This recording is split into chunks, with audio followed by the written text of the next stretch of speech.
I'm recording. Okay, I'm recording as well. Greetings and welcome to Ill Repute, the podcast about women and women first. I'm Sovereign Syre, a writer, a comedian, and the ombudsman of Pound Town.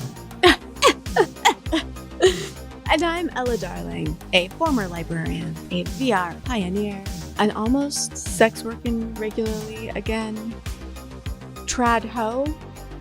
Okay. In the streets, trad wife in the sheets. Did I mix those up? Bleep, boop, beep, boop. I am simply a trad wife. We here at Ill Repute support women's rights, but more importantly, We support women's wrongs, baby. now Savi, which women's wrongs are we righting today? Today, we are talking about Governor of Michigan and all-around badass, Gretchen Whitmer. Oh, So to start us off, to let the audience know, I've sprinkled some TikToks throughout the script, just little snippets of her being her. And I want you guys to be prepared for probably one of the most likable people that I've ever covered. She's just likable, and we need more of those in office. So let's watch this. Wait a second. Wait. that was cute. It's her and one of her staff, and they're like talking to each other. And then they suddenly both realize they have to go do something. And the text across is when you realize that you haven't signed up for text updates from the government of Michigan. She's definitely someone that like Kamala Harris is not a social media person. Like, No. They talk about these feral 25-year-olds running her TikTok. she's someone that uses social media. Like, you can tell very much that she is very of the people. She's right down in there, like, with everybody else. She's a natural at it, is what I was coming to say. Yes, you can tell when politicians or corporations, I think they bleed into each other when they try to do social media, when they try to meet you where you're at on social media. And it feels like they read a report of a report of a report of what kids are into these days versus her TikToks. She just like, I could see her just scrolling TikTok for an hour every morning, just like peeling herself off of the TikTok to go and be a responsible person. Cause like it hits in a way that you can't manufacture. Yeah. Well, there's one where like one of her staffers is got like a septum ring like myself and is very clearly like a they, them that like collects frogs or something, you know, probably worked as like a barista before and just really put their whole like bussy into whatever frap they were making for you. And Yep. that was like a long okay. Anyway, but she did that TikTok thing where she's like, can you guys watch my governor? And then she like puts her phone down and like walks off. And then Gretchen like just is like sitting in this chair, just like staring. And she's like, is anybody going to watch me? Like, what do we do? Like, it was like, cause people do that. They'll put their baby down and be like, can you watch him for a minute? Mhm. And then they'll like walk off camera. And then Yeah. the kid will walk up to the camera and be curious about it. And people will start commenting all kinds of things and they'll like stitch it. And like, anyway, let's begin. So Gretchen Whitmer was born on August 23rd, 1971. So she is a Leo Virgo cusp like myself. She was born in Lansing, Michigan. Her upbringing was marked by a deep connection to the state, and her family's background in public service had a profound impact on her. Her parents played a significant role in shaping her values, work ethic, and commitment to public service. Both of them had impressive careers in public service and law, and their influence can be seen in Whitmer's own dedication to Michigan and her political career. Gretchen Whitmer's father, Richard Whitmer, was a prominent figure in Michigan's political and business communities. He served as the CEO of Blue Cross Blue Shield of Michigan for nearly 2 decades, a position that gave him considerable influence in the state's healthcare system. Before that, he worked in public service, holding high-level positions in the administration of Michigan Governor Milliken, a moderate Republican, during the 1970s. Dick Whitmer served as the head of the Michigan Department of Commerce and was also involved in the Michigan Public Service Commission. I think it What is worth was saying. that? I think it's also worth saying that to call someone a moderate Republican in the 70s would be like basically being a Democrat today. Like that Overton window has gone so far over on both sides that if you're describing a moderate Republican in the 70s, that would look a lot more like a center Democrat today. Like, the Republican Party really used to be like, there was some degree of concern about decorum and appropriateness and all of the things. So just like for context, like slightly different, Yeah. Okay. So despite being a Republican and working in the corporate world, Richard Whitmer raised his daughter with a sense of responsibility to the public, and he encouraged her to understand the complexities of government and business.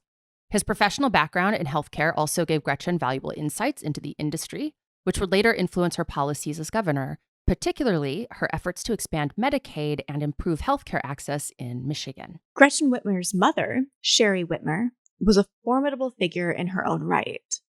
Syre was a lawyer and served as an assistant attorney general in Michigan under Governor Jennifer Granholm, the state's first female governor. Very cool.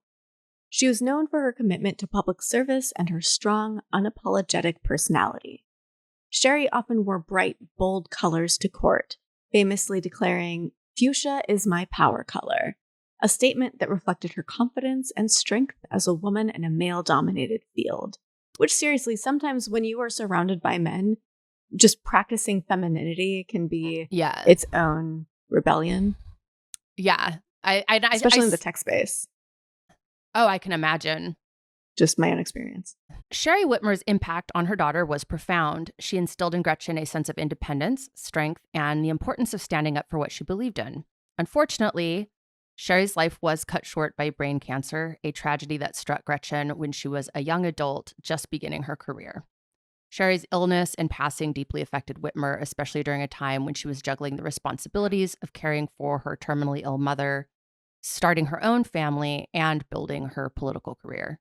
This experience shaped Whitmer's approach to healthcare policy, and it also influenced her focus on family, work-life balance, and her compassion for those facing similar hardships. And that is called the sandwich generation, which is... Tell me about it. So the sandwich generation is a more recent phenomenon, and it has to do basically because our social services are so at this point, it's when a person has young children that they're taking care of, and they're also taking care of elderly parents. And so it's like they're sandwiched. And it keeps them from being able to like perform at work and make those strides because they're so divided and they're not helped. So that's sort of when Kamala has been talking about not just like a childcare credit, but being able to provide support for people that are taking care of like older parents. Like this recognition that there's two kinds of caregiving that primarily end up falling into the hands of the woman of the house. You know, it's usually going to be daughters taking care of elderly parents. Not always, but a lot of times those burdens end up, you know, the husband's mom moves in and the wife is expected to just, you know, care for her. Yeah, absolutely. You know, that was a very significant event. And as we go forward and see her policies, she was very impacted by trying to navigate the healthcare system when her mother was diagnosed with cancer. Right. Growing up in a bipartisan household with a father who worked for Republican Governor Milliken and a mother who was involved with Democratic administrations, Whitmer was exposed to different political perspectives.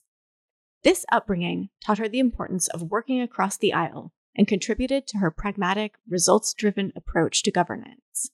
Her parents' careers in law and public service also gave Whitmer a first-hand understanding of the power of government to affect people's lives, a lesson that has been a guiding principle in her political career.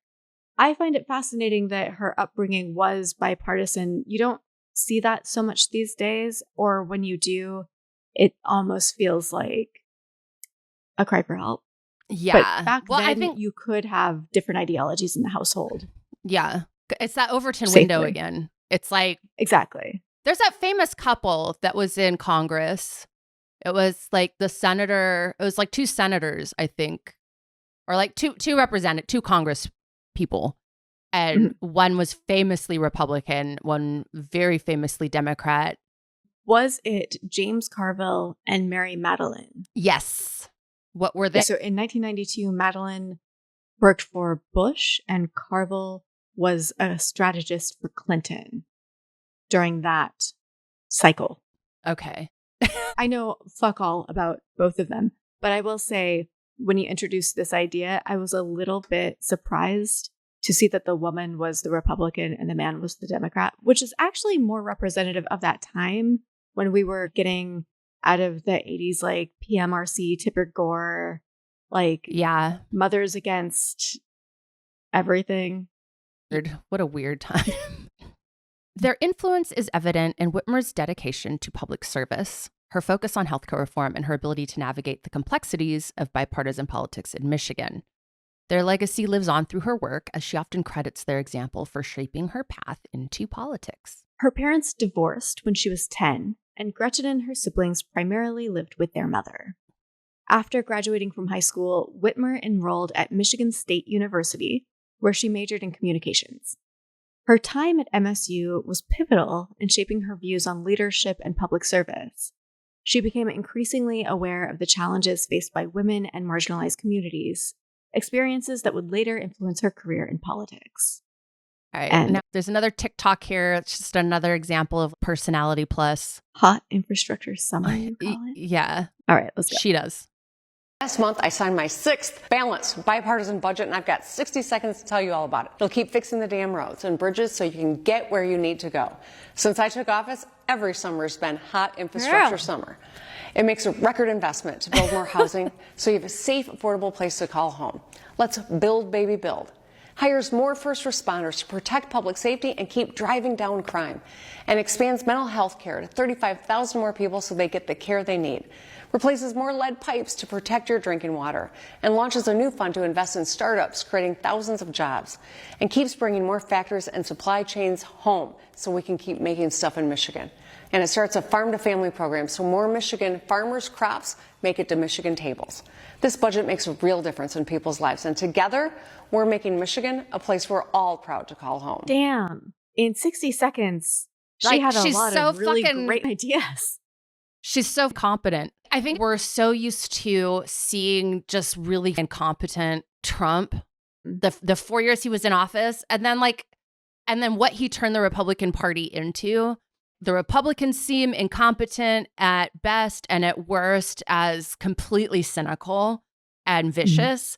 And then because the Democrats seem to always be responding to this, foolishness, it's like everybody just seems like a teenager that just got social media.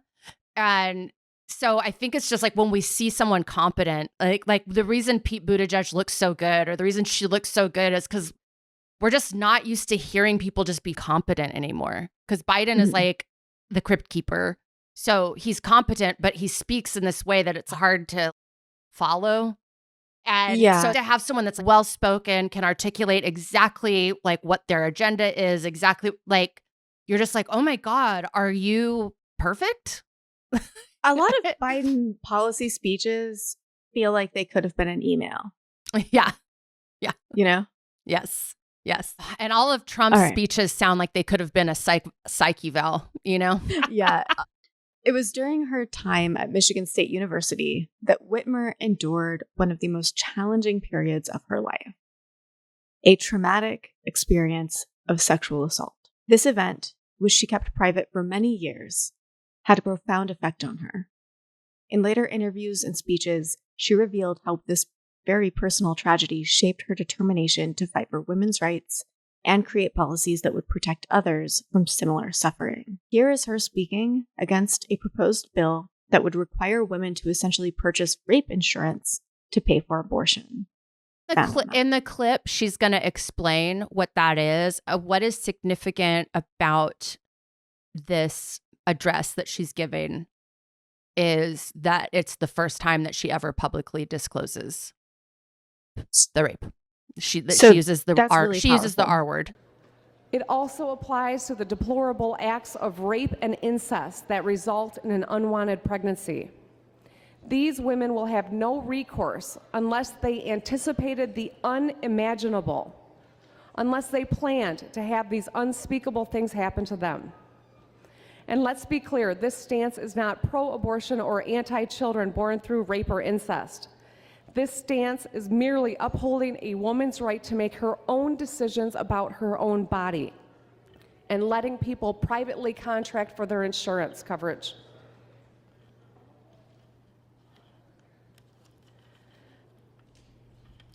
I have a lot more prepared remarks here, but I think it's important for me to just mention a couple things. We read a letter from a woman named Jenny Lane when it first became clear that this legislature was going to move forward on this issue. In an effort to try to give a face to the women that you are hurting by moving this forward. I believe her letter is going to be read here on the floor again, and I implore you to listen. Because there are people in this chamber who've lived through things you can't even imagine. I have a colleague who I was trying to encourage to tell his story, but he's still grieving. But it was a planned pregnancy that went awry and required a D&C.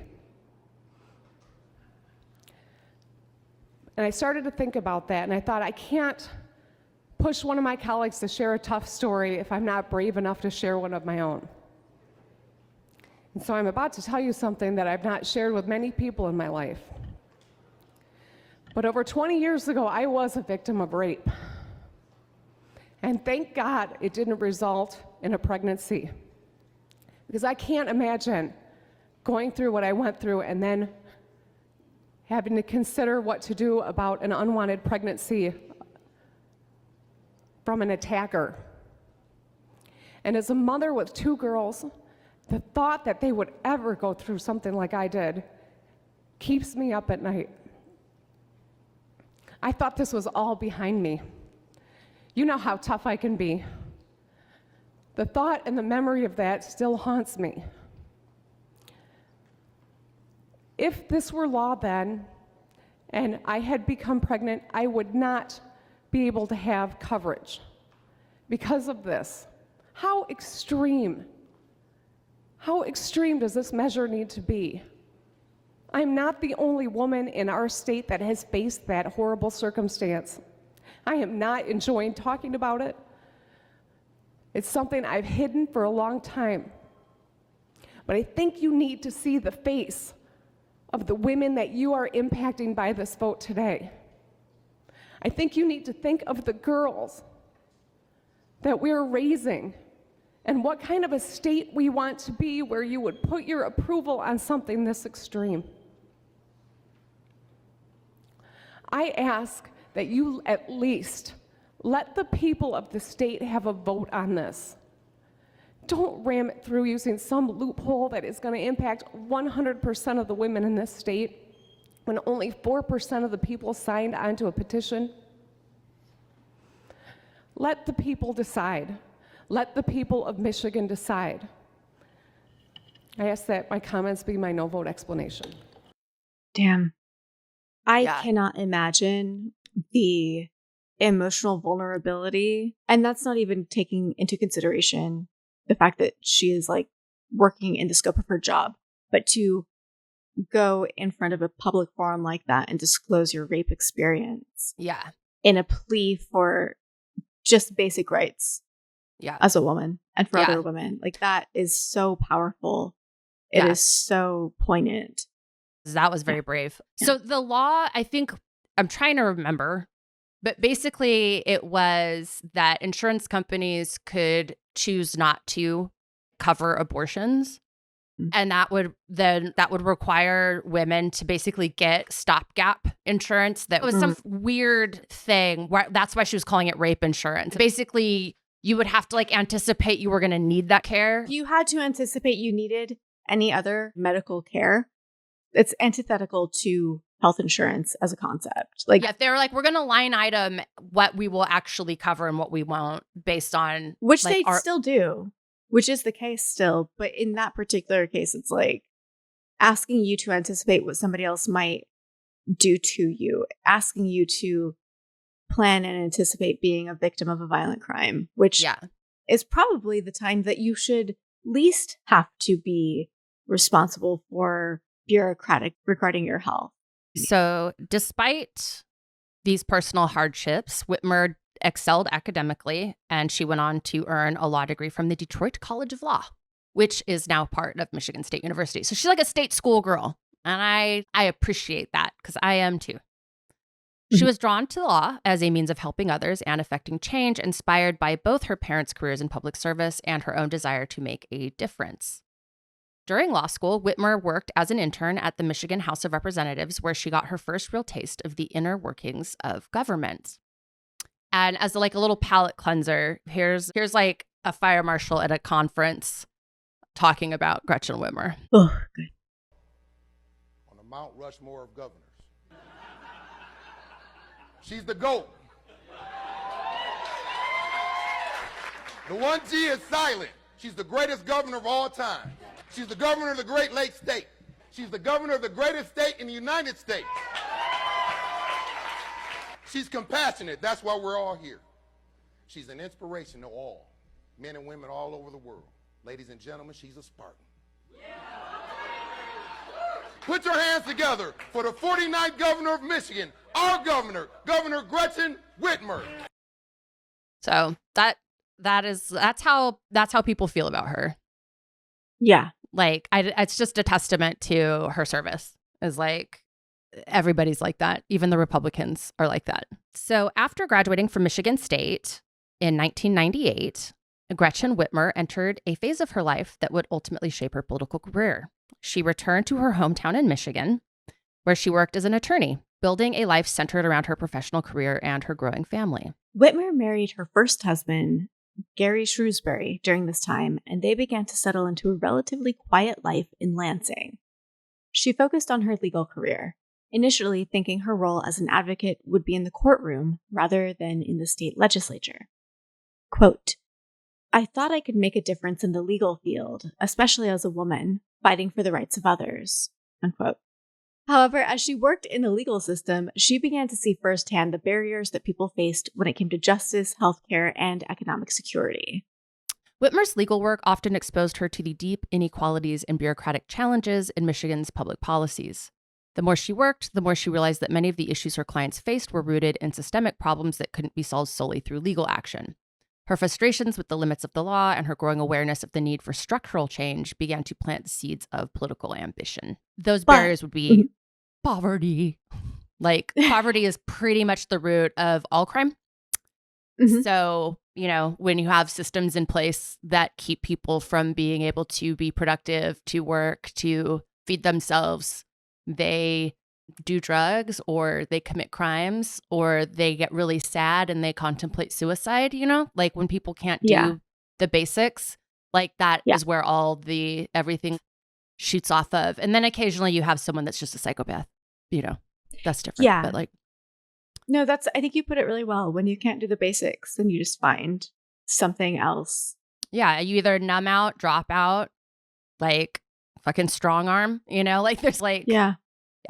Yeah, but it wasn't just her legal career that pushed her towards politics.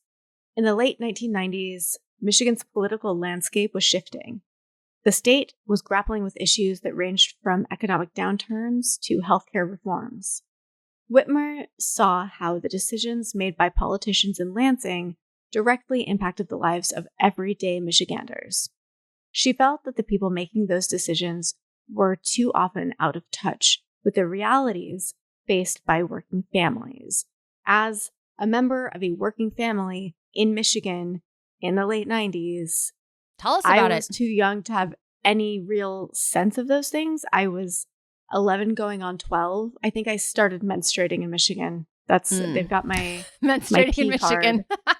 Yep. But having lived there during that time, I remember seeing the families around me struggling, doing their best, mostly immigrants from Lebanon. Dearborn, Michigan has, I think, the highest percentage of Lebanese immigrants in the entire country.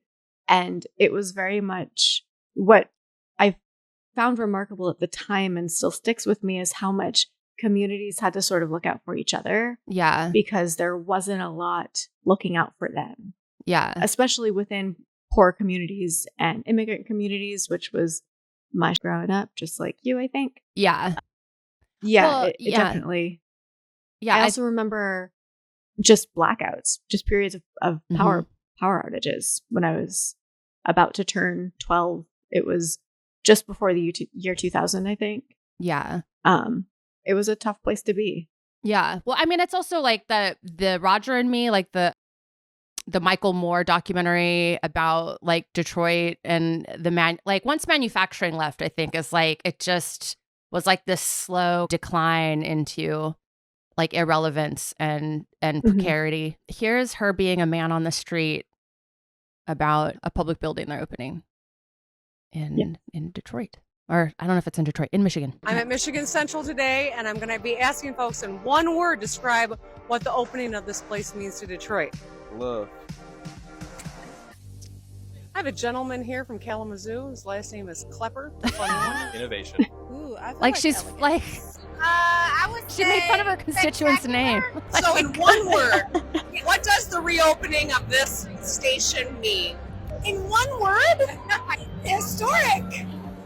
Legacy. All right, historic and legacy. I love it. I think it's a celebration and a homecoming to an original city in the USA. So I'm standing here with Taylor Lautner, a Michigander. No, I got this tiny little microphone. It's thrilling and exciting, and I don't even know where to start, but just I feel like it's new beginnings. So Big Sean, I'm Yeah. talking to people Big about Gretch. She's what talking this to means Big me, Sean. and I'm asking people to describe it in one word. The word that pops in my head is oasis. Oasis. Ooh, is she like Very tall or nice. is he short? I wonder. I bet you she's tall. She reminds me of you. With like she had a Aw. glitter top on and the sunglasses on the top of her head. Like that, it's like a very you vibe. Like if you were like a lady of a certain age. Like I feel like when you get old, like you're still gonna be wearing like sequins and headbands. Like Oh, 'cause, yeah. like Because I'm a queen. yeah, you're gonna And bedazzle people that know. walker. Oh, yeah. Oh, hey, I have literally, well, I dropped my charger. I have glitter tape right here. This is that I put on my cast because you can break my bones, but you can't break my glamour. Oh, all right. So as her legal career progressed, Whitmer also began to grow her family.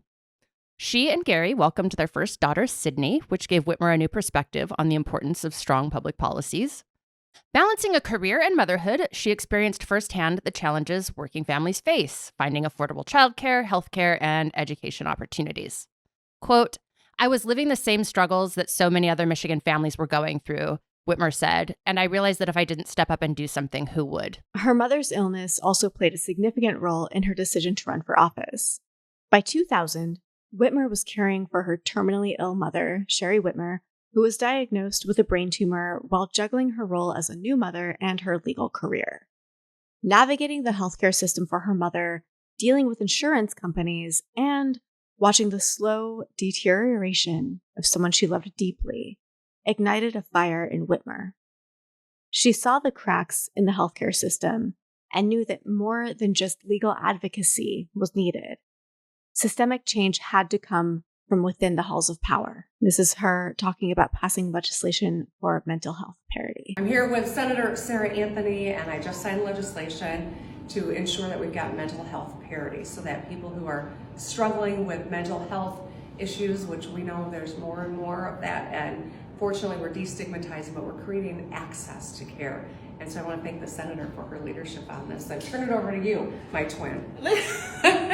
Listen, you all, we did it. Senate Bill 27 finally signed into law. This has been something that people who are passionate about behavioral health care, mental health care, have been working on, honestly, since you were in the House of Representatives.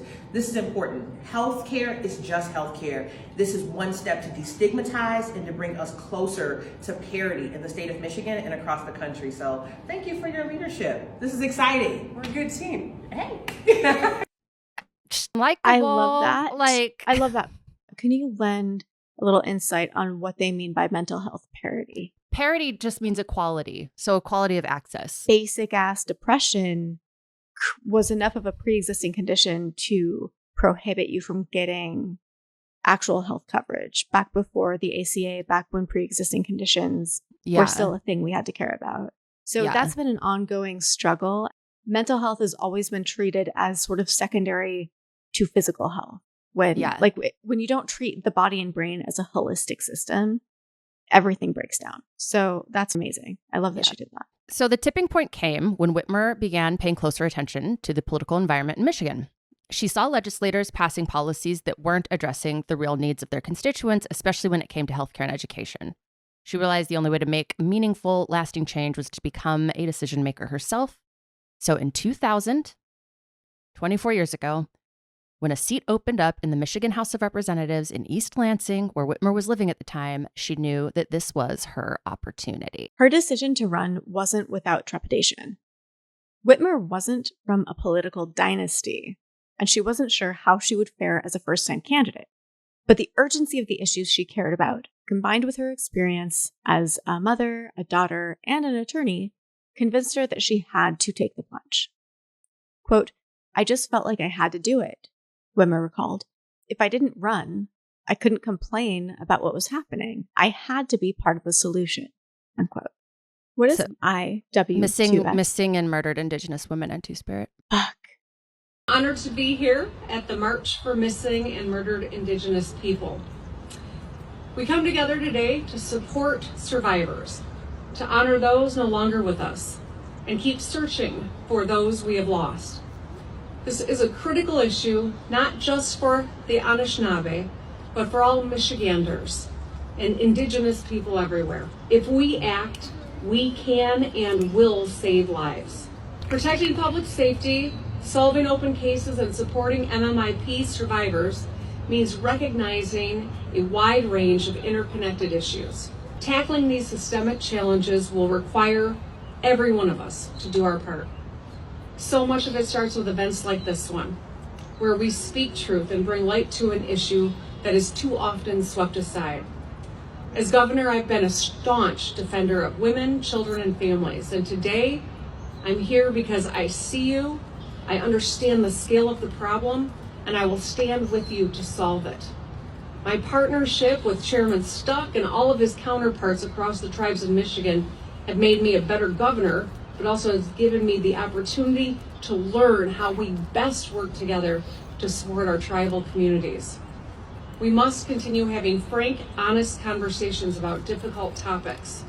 We cannot build a brighter future without reckoning with our darker realities. It's been so long since someone just spoke competently about anything, like just bringing up that this is the result of like interconnected systemic issues instead of like, we're going to get them, guys. It's like going, oh, this a problem of scale. And it's the result of multiple things that like all have to be addressed. And I'm just not used to politicians talking like that. And also working together with leaders and communities who they should be listening to and working with instead of working at them or against them. Yeah. She is so refreshing. She's so likable. I told you. I told you I'm like the most likable. Yeah.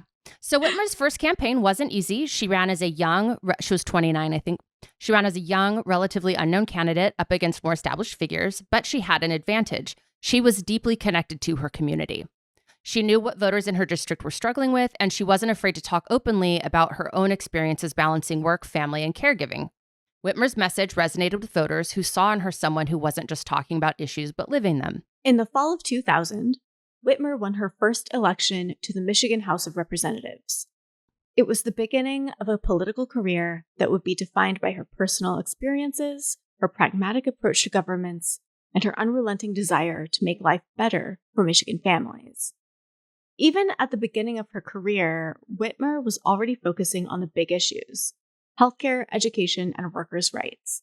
She quickly established herself as someone who wasn't afraid to take on difficult challenges. So this video, you see how she responds when people try to shut her up. I've seen Republicans across the country start to look at what happened and look at the results and say, wow, maybe we've been too extreme. Maybe binders full of women and the Murdochs and the Aikens of the world have led us to think we should maybe reconsider. Senator Whitmer, if I could ask you to keep your remarks to the bill. Thank you. Madam Chair, this is an explanation. It is my constitutional right, and I'm going to talk about how anti-woman the Republican Party is. And that's what this bill is all about. As such, I would like this to be my no vote explanation, and I'd like my constitutional right to give that. So after this last election, there are Republicans across the country who are trying to figure out maybe we are too extreme, but not the Michigan Republican Party. The Michigan Republican Party learned a lesson that maybe you're not extreme enough. Maybe losing 7 seats in the House didn't teach you that lesson. Maybe Mitt Romney, your home state of Michigan guy, getting trounced by President Obama, and Debbie Stabenow trouncing Pete Hoekstra didn't teach you that. I'm going to read you yesterday's Free Press editorial in response to your action just days ago. It's entitled, "Lansing's War on Women Continued." And it says, talk about moving backward. 2 bills headed to Governor Rick Snyder's desk could transform Michigan overnight into the nation's most regressive state in terms of reproductive rights. Already, we're toying with reinventing Michigan as Mississippi economically with right-to-work legislation. Now legislators want to make this state a cultural backwater as well. 2 extreme measures were inserted into a package of bills to reform Blue Cross Blue Shield into a nonprofit mutual health insurer. An addendum to one would allow physicians and other healthcare providers to refuse to provide medical services to patients when there's a moral or conscientious objection, and allow employers to refuse to pay for services for the same reason. Another set of bills would require employers to offer and women to purchase an optional abortion insurance rider to have such services covered. When these bills land on his desk, the governor should send them back to the legislature and insist that these extreme anti-woman measures be excised. We support Blue Cross reforms, but not at the expense of women's reproductive freedom. Abortion is, by nature, an emergency response to an unforeseen circumstance, requiring months, if not years, of pre-planning in order to obtain insurance coverage is punitive, aimed at limiting women's constitutional right to seek abortion. The moral objection element is even more noxious. Michigan law already contains a conscientious objection for healthcare providers who don't want to provide abortion services. The new law is aimed at limiting women's ability to access birth control or emergency contraception. But the broad scope of the language gives wide latitude to healthcare providers who want to deny a patient any service deemed immoral. It allows them to opt out of anything, said Planned Parenthood head Lori Lamarand. As for the insurance rider, the language of the provision is murky. It refers to elective abortion, but doesn't really make clear what that means. As far as we know, it's unprecedented in the country. Hear that, Governor Snyder? More regressive than Alabama, more regressive than Georgia, more regressive than, yes, Mississippi, which typically defines itself She's giving Mississippi the business. Any tally of social or economic progress. Young people already have plenty of reasons to eliminate Michigan as a place to live and work. For folks in the 18 to 34-year-old range, our state is scarcely on their radar. Will a brand new set of regressive policies change that? We don't think so either. Snyder's mission statement on Inauguration Day was simple: fix Michigan's economy. Make the state an easy place to do business. Make it a state where people want to live. Neither of these changes moves Michigan forward, and neither does the change in House Bill 5711. These restrictions won't do a thing to improve patient care or safety. In fact, they'll actually drive up health care costs for patients and drive health providers out of existence. These politically motivated regulations will make it more difficult for health centers to provide high-quality health care and only make it harder for women and couples to access critical reproductive health care services, including life-saving cancer screenings, contraception, STD prevention and treatment, and continued access to safe and compassionate abortion care. Denying women the basic health care is offensive. It's wrong, It's our girl. and it's out of touch. And I ask you, They tried to tell her vote to no on this hideous STFU, legislation. and she was like, no, no, no. I don't think I will. You heard of a little thing called the Constitution? Whitmer was especially concerned about access to care for lower income families. Michigan, like much of the country, was grappling with healthcare disparities. In her first term, she sponsored legislation aimed at expanding access to affordable healthcare for children. This effort was a reflection of Whitmer's belief that healthcare is a right, not a privilege. In one of her early speeches on the floor of the Michigan House, Whitmer said, quote, "No child in this state should go without the care they need because their parents can't afford it.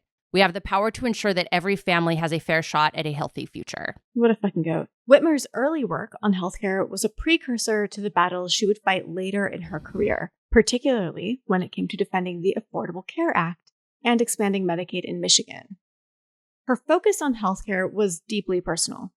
Growing up, she had seen firsthand how important access to healthcare was through her father's work at Blue Cross Blue Shield. But it was her experience caring for her mother during her illness that really solidified her commitment. There's nothing like caring for a sick family member that makes you realize how everything is. Yeah. Like being the one voice of reason for somebody who can't speak for themselves makes you realize how much they anticipate your lack of a voice when you're sick. The experience of watching her mother battle a life-threatening illness was a pivotal moment in Whitmer's life. Sherry's health deteriorated quickly, and the once vibrant woman who had been Gretchen's role model and source of strength now needed constant care. As Gretchen juggled her responsibilities in the state legislature, she also became a primary caregiver, an experience that would later deeply inform her views on healthcare and family policy. Whitmer often recalls the emotional toll of watching her mother suffer and the frustration she felt dealing with the healthcare system. She saw firsthand how bureaucratic red tape, insurance complications, and financial strain compounded the stress of an already overwhelming situation. In interviews, she has described how navigating the maze of health insurance policies for her mother, while also caring for her young children, gave her a firsthand look at the gaps in the healthcare system. She said, quote, "I was frustrated beyond belief. Here I was, a legislator, someone who worked within the system, and even I couldn't cut through the obstacles. I remember thinking, how on earth do regular families deal with this? How do people without the means or the knowledge fight for the care they deserve?" Which is, yeah, like when you're a lawyer and a legislator and you're going like, this is too difficult, like that is a problem. Sherry, ever the optimist and fighter, faced her illness with the same strength and grace that had marked her entire life. Gretchen remembers her mother wearing bright pink blazers to court, once again reiterating her mantra that fuchsia is my power color, even as she battled cancer. This enduring positivity made a deep impression on Gretchen, teaching her about resilience in the face of adversity. Sherry's illness also forced Whitmer to develop the focus and tenacity that would later define her career. She learned to compartmentalize, to tackle problems in small increments, and to keep moving forward even when overwhelmed by the enormity of the situation. I mean, I think we could all use that one. Yeah. Yeah. Like, honestly, there are times when I just have to go like, relax your jaw. I'm getting TMJ on this side. I go to Botox because I like the relaxed look it gives my forehead. I really go because I will get migraines if I don't relax my jaw muscles. As Whitmer often put it, quote, "I had to look 5 yards ahead, then 10 yards ahead. I couldn't let myself get paralyzed by the 100 yards that lay beyond." God, that's relatable just on dealing with shit day-to-day Yeah. level. During this time, Whitmer gave birth to her first daughter, Sydney, and then her second, Sherry, named after her mother. The demands of being a new mother while caring for her ill parent and maintaining her duties as a public servant took a toll, but it also gave her an unshakable determination to fight for families dealing with similar challenges. She said, quote, "When you're caring for a terminally ill parent and trying to raise your own children, you don't have the luxury of falling apart. You have to keep it together for everyone else. But that's when you realize how important it is to have a support system and to have a government that works for people and not against them. Her mother, Syre, passed away in 2002, but the lessons she instilled in Gretchen lived on. After her mother's death, Whitmer redoubled her efforts to champion healthcare access, particularly for women, children, and underserved communities. She became a vocal advocate for expanding Medicaid and fought for policies that would ease the burden on families navigating end-of-life care. Her mother's illness had shown her the devastating consequences of a healthcare system that didn't prioritize patients' needs. Here is her talking, just jumping off to a different topic, about trans rights, which is a universal topic. Trans Day Visibility, my message is simple. I see you and I've got your back. There's nothing more American than living your life the way you want to live it. And that's what today's all about. It's about embracing who you are and being proud of it. Right now, there are efforts underway in other states to criminalize the trans community just for living their lives. These hateful laws and bills lead to real harm, ranging from bullying and harassment to outright violence. As governor, I'm focused on making Michigan a more welcoming state where anyone and everyone can build a great life no matter who they are. And that's why we have taken action to expand civil rights protections for the LGBTQ plus community. We will continue fighting for visibility and equality because that's what we believe. And you should have the freedom to be who you are and be loved for it. No matter what, I got your back. Just the smooth Botoxed head and the pearly white veneers and the red lip and like the brunette hair. She's fierce. She's but she's vain. got the soft neutral blazer. She's powerful. So she's all the things. It's the accent. It's the accent that does it for me. She is so Midwestern. She really wants to help Michiganders. Like the only thing I would change about her is I would want to overhaul her closet like a scotch. A nibble, a millimeter. She has a penchant for like a pant boot combo, and I would just like to tighten it up because I can tell she's like tall and like I want her to look like a show horse. Like I want her just like chest all the way up. I feel like I've seen too many pictures of her in sort of stark, like glistening, shiny black fabrics that are a little too like the erstwhile bondagey dom in me is like, okay, but it feels off. I want to I just want to see a different silhouette on her. Like she's like America Ferrara, where it's like every time I see America Ferrara like on the red carpet, I'm like, I just want more for her. Like whoever her stylist is, like whoever's making the choices for America Ferrara, it's like she doesn't look bad, but she's like, I want more for her. And that's how I feel about Gretch. That's how I feel about Gretch is like, I just want more for her. Like, I want her to look like she's on the cover of Vogue because, like, she could pull that off. Like, I wonder if there is some discouragement from that. Like, you want to look about 70 to 80% your best because if you go above that, then people think you're too focused on how you look because you're a woman. That's true. That's true. And I would say like, yeah, but that's why people go to war for us. When was the last time anyone went to war for you, boo? Okay. It's called creating value. Thank you. Anyway, it's like basic economics. Anyway, so her other big cause was education. So Whitmer has always been a strong advocate for public education probably like me, because she was a graduate of public state school. As a legislator, she pushed for increased funding for Michigan schools, especially in underfunded areas. Her approach wasn't just about getting more money into the system. It was about addressing the inequities in how that money was distributed, which is big. During the early 2000s, Michigan was struggling economically, and the state's education budget was constantly under threat. Whitmer fought against cuts to public education, emphasizing that an educated workforce was crucial for Michigan's future. She once said, "If we fail our children in the classroom today, we fail our state's economy tomorrow." And this is very true. And I'm going to do a little side journey. Yeah. The reason we have public education goes back to the French and American revolutions, and especially the French Revolution, but they're like, okay, if we're going to let everybody vote and it's going to be a democracy, we're like, all citizens are invited to participate, because they just had the whole thing about the Estates General and that, you know, it was like the first Occupy Wall Street movement was the French Revolution. Right. So they were like, why does 99% of the population get the same amount of, like, have a certain amount of votes, and then the rest of the like this 1% has the other 2 votes and can always overvote us? Like, what right? That's the math is not mathing.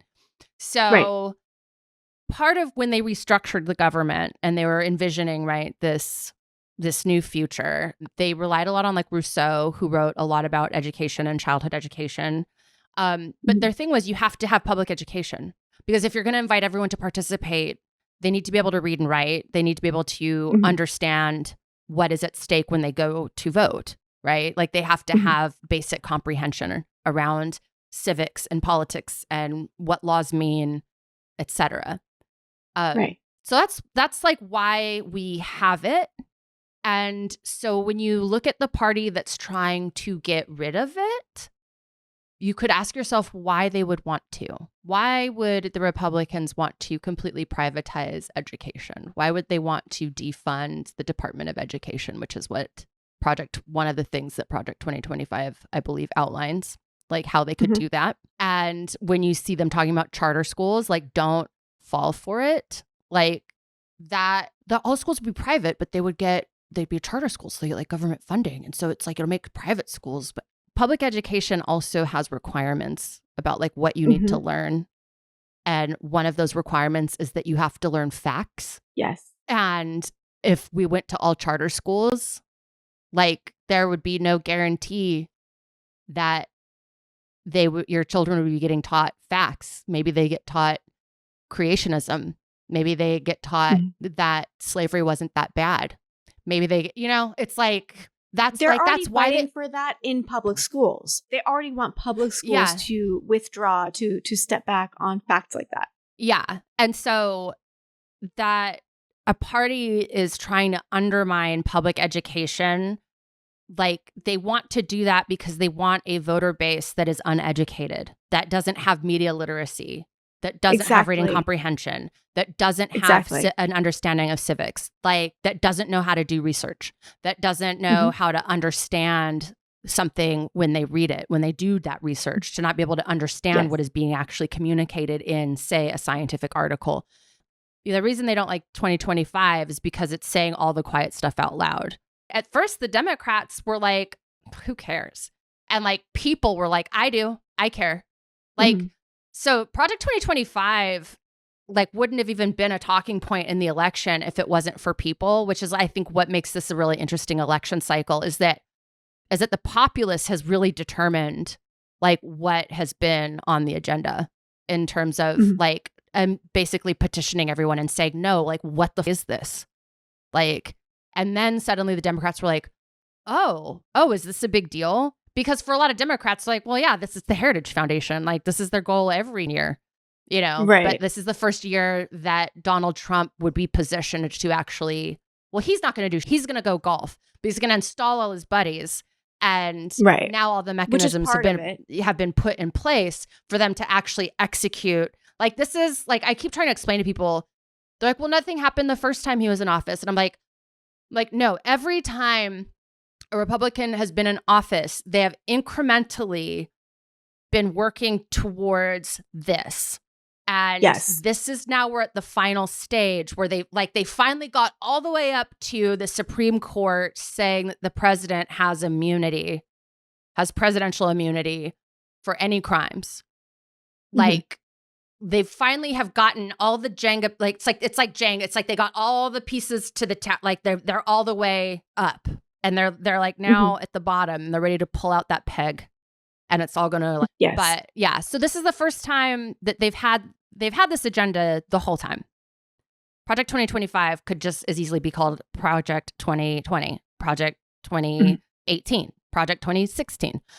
It's that they now have the queen like in there. It's like they're at checkmate right now. Like they finally got the pieces in place to do it.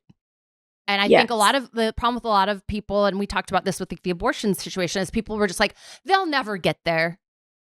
And it's like all those times you're making fun of Republicans and doing this and that, they're organizing, they're showing up, they're voting because they know they're a minority. Like Republicans know they're the minority. And that's why it's very easy to discourage a Democrat from voting. It is very difficult to discourage a Republican from voting, And so they've been chipping away at this, they've been working on David for, 70 years. And they just got to the, just got to the dick and balls. The part so they can really America. Gretchen also worked on policies aimed at closing the achievement gap, understanding that disadvantaged students needed more resources, not fewer. Her support of early childhood education programs showed her commitment to long-term systemic improvements rather than quick fixes. This is her prompt on FAFSA. What is the key to unlocking financial aid beyond high school? Fill out your FAFSA. All right, there you go. Woo! What is your advice to every other high school senior all across Michigan? Fill out your FAFSA. Yeah, all right. How can you apply for the Michigan Achievement Scholarship? Fill out your FAFSA. Yeah, all right. Do you like to leave free money on the table? No. So how can you avoid leaving free money on the table if you're going to go on to school after high school? Fill out your FAFSA. All right, yeah. How can you discover if you qualify for school-based aid and scholarship? Fill out your FAFSA. All right. What is the best way to avoid student loan debt? Fill out your FAFSA. That's right. How can you earn a low-cost skills certificate or associate's degree? Fill out your FAFSA. That's right. Fill out your FAFSA. She's so likable. Like you can tell the students don't think she's corny, which is happy to be there. Which is like an achievement with teenagers. Like none of them thought. You could tell that none of them were like, "This bitch is so corny." They were like trying to oh, fill out your FAFSA. They treated it like, oh, this is my audition. One of her key legislative accomplishments during this period was co-sponsoring a bill that increased funding for early childhood education, ensuring that more children, regardless of their family's income, had access to quality preschool programs. She believed in leveling the playing field from the start. And the thing is that they've done studies that students, I think I got this from a speech she gave, studies show that students that go to pre-K are 30 or 40% more likely to complete high school. There's a direct correlation between the earlier you get a child into a learning environment, the more likely they are to be like a lifelong learner. They've also said that is the reason that college educated people tend to do better in life, is because it sets up a skill of making you a lifelong learner. And when you're a lifelong learner, you're less likely to get Alzheimer's, but also it's easier for you to pivot and shift as life does things when you're like a lifelong learner. It's like you're just, you have an easier time throughout life. Anyway, right. Your brain is poised to accept, process, and act upon new information. Yeah. Basically. And for a lot of kids, obviously 0 to 3 is like the most critical part of our development. There's so much plasticity in our brain.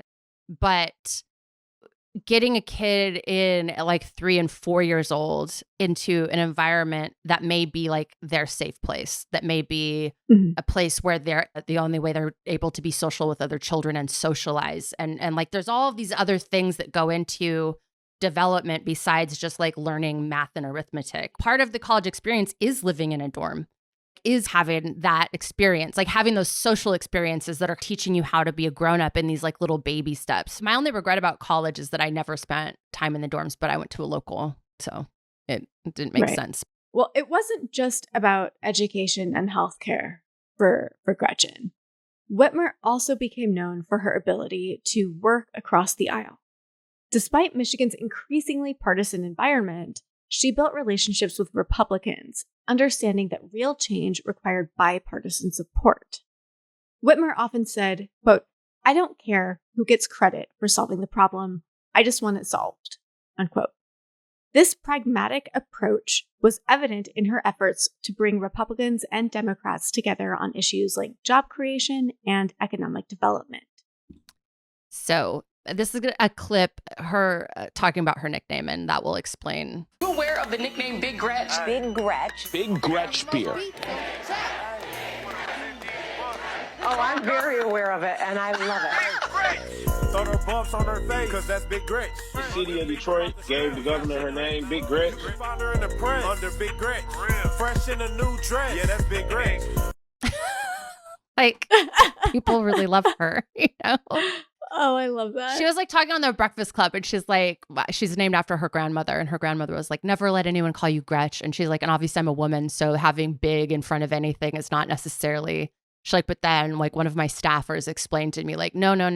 Like, it's good. Like, you're like, they're vouching for you, basically. Like, you're in, you know? Yeah. Yeah. But I mean, it's you, like, what caught my attention is any politician that's like that beloved, like there's something there, right? And because you want to unprompted. Yeah. And you want to like bring attention to it and encourage other people in government to like relax a little bit and like be a human being. And I hope that politically with like Tim Walz and with her, you know, I'm really hoping that it encourages more normies to think about taking on some of these positions. Like, my past precludes, I wish I could. My past, I just don't see how it like people would be able to get over it. But I hope it encourages more geography teachers and public defenders to be like, you know what? I'm going to run for office.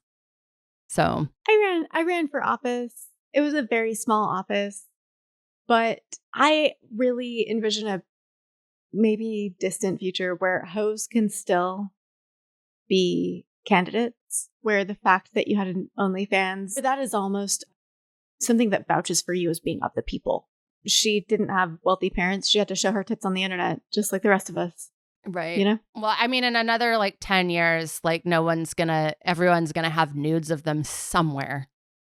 Yeah. You know? Already in most cases. Did you hear about the Did you hear about the lieutenant governor in North Carolina that got busted because he was using his actual email and on like porn forums? Oh, the Black Nazi guy? Yeah. It's like, homeboy. Yeah, he just got disavowed. Oh, God. Did you read his comments? They were read to me. I felt like he should have been tipping me on OnlyFans to grok that information from him. Like, I felt like he should have tipped me $20 to read that diatribe. It reminded me of like that meme that there was where it's from Pornhub and it's from the comment section of a porn video on Pornhub, and the comment just reads, "I'm tired of being horny. I just want to be loved." No. I meant to have them where people would put it on pictures of like someone looking out at like the sunset, and it'd be like Jack Candy's like, "I'm tired of being horny. I want to feel love." Like, I never thought of men as like suffering from horniness, but I've come to understand that like in a way, like they do, like they don't even like it. Like they want it to be over. One of the most pivotal moments in Whitmer's career was her involvement in addressing Michigan's manufacturing crisis in the early 2000s. As the state's economy was hit hard by the decline of the auto industry and the outsourcing of manufacturing jobs, Michigan faced rising unemployment, with many families feeling the impact directly. The state's identity was tied to its role as the heart of American manufacturing, especially in the automotive sector. The loss of jobs in this sector was devastating, not just for the economy, but for Michigan's workers who had long relied on these industries. I mean, Detroit is called Motor City. Yeah. And Whitmer recognized early on that she had to work with Republicans to turn things around. At the time, Michigan's governor was Republican Rick Snyder, a businessman turned politician who focused heavily on economic development and job creation. Though they came from different parties, Whitmer and Snyder shared a common goal, reviving Michigan's economy. Whitmer was in the Michigan Senate, serving as the Senate Minority Leader, which meant working closely with Snyder on economic initiatives was essential. One key piece of legislation that exemplifies Whitmer's bipartisan approach during this period was the Michigan Business Development Program. This initiative, spearheaded by Snyder, but heavily supported by Whitmer and other Democrats, aimed to create a more business-friendly environment in Michigan while providing incentives for companies to invest in the state and create jobs. Whitmer saw this program as an opportunity to bring new industries into Michigan while helping the state transition from its reliance on traditional manufacturing jobs to more modern, technology-driven industries. She understood that Michigan couldn't turn back the clock to an era when auto plants guaranteed stable employment for generations. It needed to innovate, which is like huge because Trump goes around to the Midwest and he keeps promising people that he's going to bring all of this back. And it's like, that's the past times. Like, we're in the present you can't times. do that. Yeah, like we need to innovate. Yeah. One of Whitmer's most notable contributions to the program was her insistence that job creation initiatives also include provisions that protected workers' rights and ensured that new jobs offered living wages and benefits. She knew that while economic growth was essential, it couldn't come at the cost of workers being underpaid and overworked. Preach it harder, my girl. Yeah, like that. It's big. In a speech to the Senate in 2011, Whitmer said, quote, "If we are going to attract new industries and businesses to Michigan, we have to do it the right way. We can't build our future on the backs of workers who can't afford to raise their families or retire with dignity. This isn't just about job creation. It's about creating jobs that sustain Michigan's families." Which it means that it's not enough just to bolster companies to come in and hire. They need to be hiring in a way that respects the citizens of the state, that respects worker rights, that respects the needs of people and communities. It's not enough to provide jobs. Those jobs need to be good, tenable. They need to be good jobs. Yeah. Offer some health insurance, like pay overtime, you know? Like basic ass, frankly. Yeah. Whitmer worked closely with Republican lawmakers on the details of the bill, often engaging in difficult negotiations to ensure both sides could agree on the final package. Former Republican Senate Majority Leader Randy Richardville, who worked with Whitmer during this period, recalled her collaborative spirit in an interview. Quote, "Gretchen wasn't the politician who dug in her heels just for the sake of it. She always came to the table ready to negotiate, but she also knew when to stand her ground. We didn't always see eye to eye, but I respected her for always keeping Michigan's best interests at heart," Richardville said, which is that's a shining review of her. Yeah. Her prowess. That's what you want. Richardville and Whitmer found common ground by focusing on job creation as a shared goal. While Republicans were more focused on deregulation and tax incentives, Whitmer emphasized the importance of worker protections and ensuring that job growth was spread across all regions of the state, not just the more affluent areas. Get her doing systemic change. This bipartisan collaboration led to the passage of the Michigan Business Development Program, which attracted significant investments from companies like General Motors, Ford, and Chrysler, helping to stabilize Michigan's economy and create thousands new jobs. The program also encouraged the growth of other industries like technology and renewable energy, which provided new opportunities for Michigan workers. Whitmer's ability to work with Republicans during the manufacturing crisis didn't go unnoticed. Even though they disagreed on other issues, Republican lawmakers respected her pragmatic approach.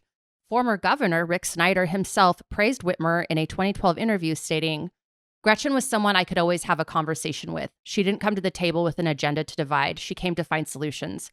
Michigan's economy is better off because of her contributions." So this is Gretchen talking about she won't negotiate with someone talking about satanic Beyonce.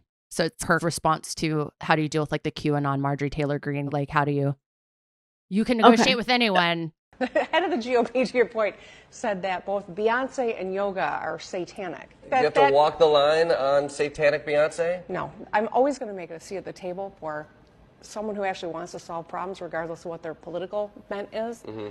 But I don't have time for people who want to call Beyonce satanic. Yeah.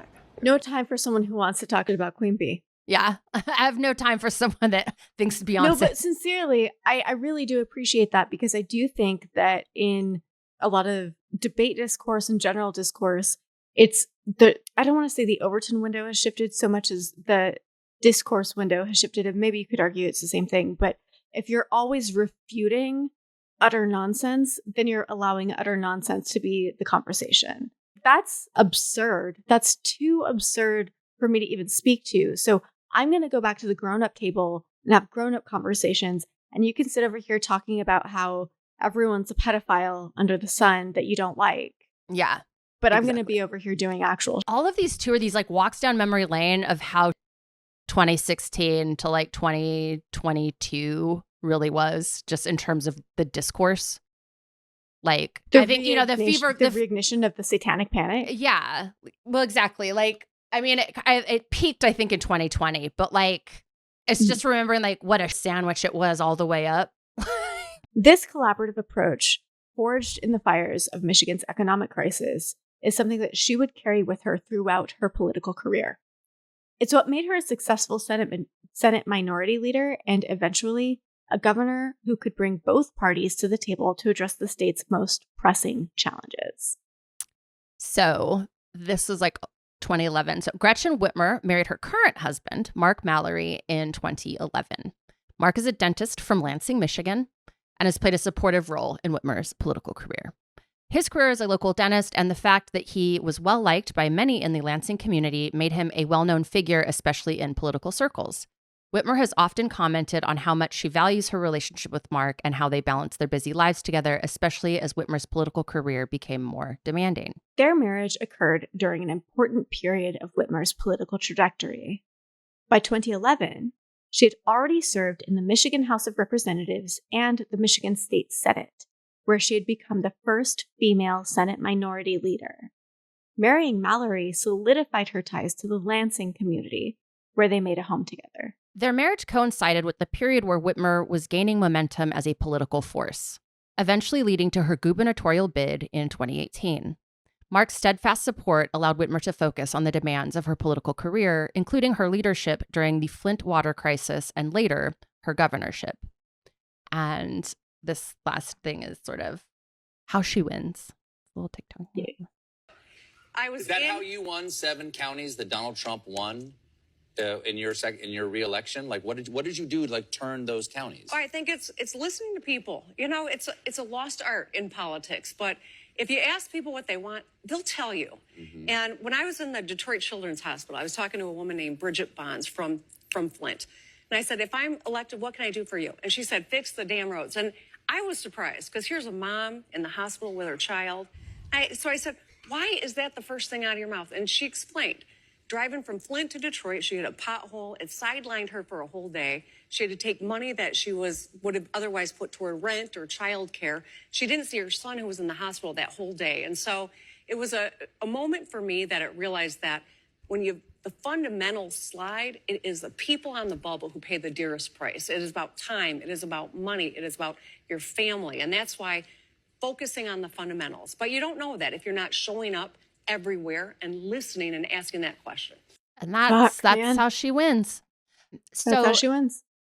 That brings us to the end of part 1. In part 2, we're going to get into her run as governor, the attempted kidnapping and assassination of her. And then we'll get into like where she's going. And I mean, I really hope she's headed for the White House. Toot the sweet. Post haste, ma'am. But to take us out, we're gonna watch the first song. There have been 2 songs written about her, but this is the first one. Ready? Mm-hmm. Hey, on behalf Primo of Detroit, beats on the chat. hey, we want to present these buffs to our governor. Big Gretch. Throw her buffs on her face, cause that's Big Gretch. We ain't even about to stress. We got Big Gretch. You can find her in the press under Big Gretch. Fresh in a new dress. Yeah, that's Big Gretch. Throw her buffs on her face, cause that's Big Gretch.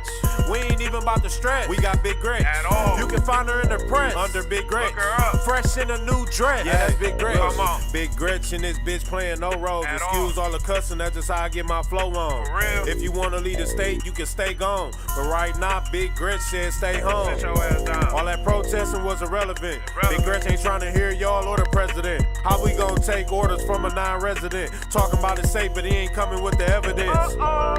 Big Gretch got them shook now. When So, it's all over, you invited as you to may the remember, cookout. When it's when all we were over, all you on deserve to get lockdown, took out. Big Gretch you with know, the buffs a lot on of the people were lookout. trying to encourage people to be safe and do whatever. And Gretchen Whitmer was governor at that point, and she had probably the earliest and the strictest lockdowns in the country. That is when Donald Trump began calling her by the moniker of that woman from Michigan. And there was a lot of resistance.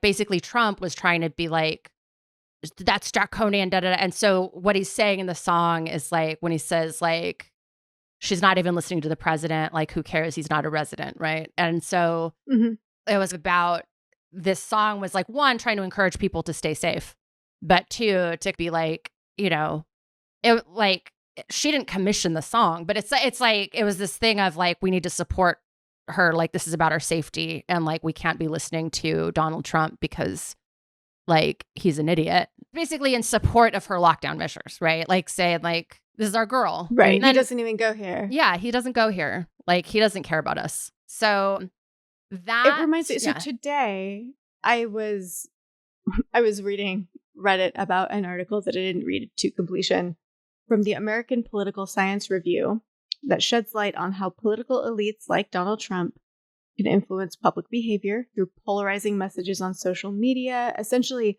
the way that he spoke about the liberation of Minnesota, Michigan, and Virginia from COVID-19 lockdowns led to a decrease in compliance with stay-at-home orders and a rise in arrests, especially among white Americans who are his primary constituency. Yeah. So by listening to your dear leader, he doesn't give a shit that he's throwing you under the bus. He doesn't give a shit that by doing that he tells you to do in your state, it means that you're more likely to be arrested. He doesn't care that you're arrested. He doesn't care that he's on trial. Well, that was that whole thing, right? Yeah, that was that whole thing, right? Where when he basically went on a podcast and said that he lost by a hair, and like all of his people were like, why am I sitting in jail? Now you're saying that you did lose. And exactly. Yeah. They're like, well, why did we storm the Capitol if all of a sudden you lost by a whisker? Whisker. And then he claimed that he was being sarcastic. Well, then there's a whole thing about like where he went on this long thing about Ashley Babbitt. And it makes me sad that anyone was killed. It makes me sad that anyone was killed, regardless of whether or not she was a Trump supporter. But he was acting like she's a hero. And I was like, trying to break into Congress is not heroic. It is sedition. It is. Yes. It is like, it's not like, this is the other reason like when I really liked in the debate when Kamala started talking about abortion and women bleeding out and sort of this point of this isn't just memes on social media and wearing a red hat and making fun of libtards. Like this has had like a very real world like impact, right? And it's the same thing with, I think for a lot of people, like when they saw the people like storming the place, it was like, look at how crazy they've gotten now. And it's like, no, like if it's not shoot to kill deadly force, if you're trying to like basically penetrate like the seat of all of our government, like if that's not a kill on sight, then let's just all go home. Then none of it matters. It's like, right. That's why it's like crazy to me that he has talked openly of getting rid of the Constitution. And it's like, he just says such crazy stuff. And it's like, you should be immediately disqualified from running for even saying something like that. It should be completely disqualifying. Like, right. What? You know what I mean? It's kind of, like, and that Overton window is like so far over, you know? Anyway, I love you. Come back next week. Much. We're going to do a part 2.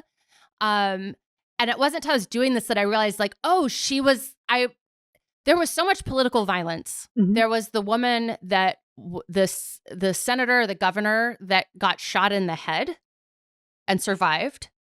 And then there was the woman where they were planning to kidnap her, take her to a remote place and like torture her to death. Wait, so was Gretchen Whitmer shot in the head and survived? No. Or was that a different person? She was, that was a different person. Her husband was the astronaut guy that was up for the VP pick. Gabby Giffords. Yeah. Gabby Giffords. Yeah. But remember, like, those things happened, like, it feels like that was all in this set. Like, was that Giffords? Was that? That was 2011. Okay. Yeah. So I know that, like, those were, like, in my mind, it's like it all just, like, together. Right. But mainly because it's like, I know that, well, no, political violence doesn't happen that often, but like something about political violence being done to a woman is like worse for me. It's like, oh, it was the woman. Like hundreds of years of male leadership doing what you didn't like, and you somehow managed to control yourself and keep from doing a conspiracy to murder, etc. But the minute a female leader does something you don't like, it's time to take that horse out to pasture. Like there's something like just the misogyny inherent in that. It's like, so because male it's leaders not just that they had. It's not just about objecting to the political speech. It's not just objecting to the policy. It's objecting to the idea that this woman had the audacity to come in here speaking her woman. And we need to make sure that we set a precedent so other women don't come in here trying to woman this around. Yeah. And we need to show what happens to women. Yeah. Who think that they can sit where men sit. Right. And people like, people talk about the 2 attempts on Trump's life. Like, you have to understand that plots to hurt politicians are foiled constantly. People are actually constantly trying to assassinate politicians, but the FBI is very good at like intercepting those plans, and so we'll never know how many actual threats there are. But someone did point out that Trump was talking about getting shot in the ear at one of his rallies by one of his supporters. Yes. But when January 6th happened, someone pointed out like, where Kamala Harris was, she was like feet from a pipe bomb that like could have gone off. Like a lot of our people, they were in immediate danger from this January 6th storming the thing. It wasn't just that a cop got crushed or that, Ashley Babbitt was shot and killed. It's that they had zip ties and plans to do things. And again, to Nancy Pelosi, to Ocasio-Cortez, to Kamala Harris, to the women. To the women. The women were going to be punished. So let that ruminate. Yeah, just let that one just sink in. But like, so that like when people were talking about like, Kamala Harris saying like where she was being interviewed by Oprah, and she's like, "Yeah, I have a gun," and she's like, "If you break into my house, like I'm gonna shoot. You're gonna get shot." And then she's like, "Oh, I shouldn't say that." But like, my thing is like, after what happened to Paul Pelosi, that is not surprising at all to me. I expect all of my politicians would be like carrying guns or owning guns because that's where we're at as a society at this point, it seems, sadly. Yeah. I was reading something online about... Wait, is there any pictures of Donald Trump firing a gun? Has he ever fired a gun? Probably not. Can you look it up real quick? Like, can you see if there's even like... You're a Texas girl, even if you are in Washington at the moment. You are a gun. I mean, I'm in rural Washington. Like, my little utility belt that I snap in when I go to work outside, it's got my walkie-talkie, it's got my measuring tape, it's got my little knife, it's got my machete, and it does have my sidearm because my political leanings don't influence what a bear thinks about me, and we have bears on the property, and I'm no match. I don't see anything. I'm not. Oh, here's doctored video shows Trump with a gun. This is Donald Trump holding a rifle, like on stage, grinning like a moron. But none of him like firing a gun. No, I don't. I need Kamala Harris to release the tapes of her at the gun range for my own personal use. I need something to masturbate to. I've run out of things to masturbate to. And I would love to see a video of Kamala Harris at the gun range just doing a bullseye, just like poo, poo, poo, poo. Oh, just like with a Glock, just like teacupping it, like her.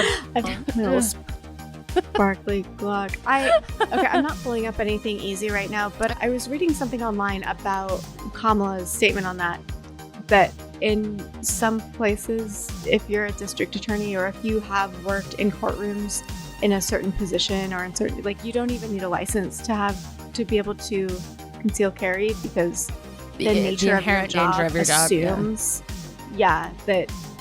And my undergrad degree was in forensic psychology. I had the opportunity of speaking to, working, like, being a TA under, like, interviewing different people in that position. If you're someone who works in courtrooms in a position that prosecutes in any way, you are so much more likely to be the target and victim of violent crime simply because of your affiliation with people who might have gotten put away as a result of your work. That's crazy. And it's terrifying. Yeah. But in any case, I just knocked my microphone. I apologize. Yeah. I'm a Texas girl. Yeah. I've been shooting guns for a long time. When I go visit, and I can do both. All right. I love you. I'm going to stop recording. I love you. Okay, this was great. Good job. Yeah.